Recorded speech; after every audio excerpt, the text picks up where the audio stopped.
ರಾಜ್ಯದ ಮುಖ್ಯಮಂತ್ರಿಗಳು ಹಣಕಾಸು ಸಚಿವರು ಆಗಿರುವಂತಹ ಸಿದ್ದರಾಮಯ್ಯನವರು ಈಗ ಆಲ್ರೆಡಿ ಹಗ್ಗದ ಮೇಲಿನ ನಡಿಗೆ ಅನ್ನುವಂತ ಪರಿಸ್ಥಿತಿಯನ್ನು ಎದುರಿಸ್ತಾ ಇದ್ದಾರೆ.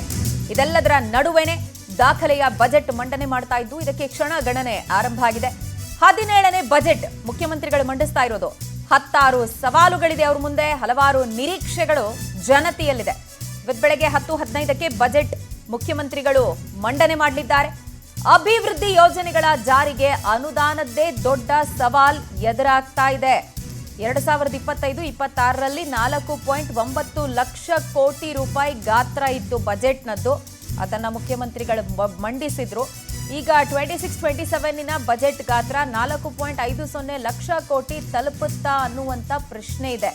ಇದರ ಜೊತೆಗೆ ಗೃಹಲಕ್ಷ್ಮಿ ಯೋಜನೆ ಅಡಿಯಲ್ಲಿ ವರ್ಷಕ್ಕೆ ಗೃಹಲಕ್ಷ್ಮಿಯರಿಗೆ 2 ಸೀರೆ ಕೊಡ್ತಾರೆ ಅನ್ನುವಂಥದ್ದು ಚರ್ಚೆ ಆಗ್ತಾ ಇದೆ. ಅದನ್ನಿವತ್ತು ಮುಖ್ಯಮಂತ್ರಿಗಳು ಘೋಷಣೆ ಮಾಡ್ತಾರಾ ಅನ್ನೋದು.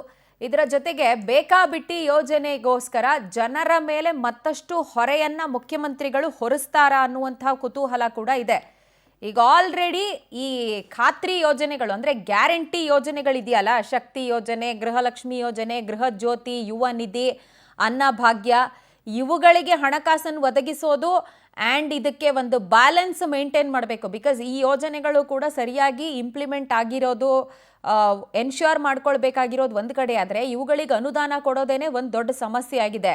ಇದರ ಮೇಲೆ ಅನುದಾನಗಳು ಅಭಿವೃದ್ಧಿಗೋಸ್ಕರ ಎಷ್ಟು ಮಟ್ಟಿಗೆ ಮಂಡನೆ ಆಗತ್ತೆ, ಅಲೋಕೇಶನ್ ಆಗತ್ತೆ ಅನ್ನೋದೇ ಸದ್ಯಕ್ಕಿರುವಂಥ ಕುತೂಹಲ, ಪ್ರಶ್ನೆ. And also it is a very big challenge. ಇದನ್ನೆಲ್ಲ ಮುಖ್ಯಮಂತ್ರಿಗಳು ಹೆಂಗೆ ನಿರ್ವಹಿಸ್ತಾರೆ, ಬಜೆಟ್ನಲ್ಲಿ ಏನೆಲ್ಲ ಘೋಷಣೆ ಮಾಡ್ತಾರೆ ಅನ್ನೋದೇ ಸದ್ಯಕ್ಕಿರುವಂಥ ಕುತೂಹಲ.